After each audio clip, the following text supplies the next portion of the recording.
এই আমাদের bullet bullet এখানে বসে এই চেয়ারটার হাল এই করে দিয়েছে। হেলমেটটা পরে চালা, তুই এমনি ভাবে কেন চালাচ্ছি রে বে? আরে যদি অ্যাক্সিডেন্ট হয়ে যায় না, যদি অ্যাক্সিডেন্ট হয়ে যায় কি হবে রে বে? আরে বসো বসো বসো, আরে হেলমেটটা পরে নাও রে।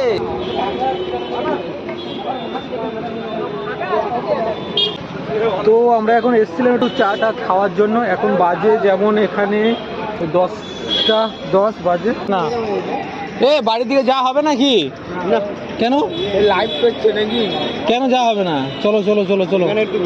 আরে ও তো চালাবে বললো। আরে তুই চালাবি না কেন রে? চাবি দিচ্ছে না। চাবি দিবে না কেন রে? হয়েছে, বাড়ি নিয়ে চলো, বাড়ি নিয়ে চলো, ভাড় বাড়ি নিয়ে চলো।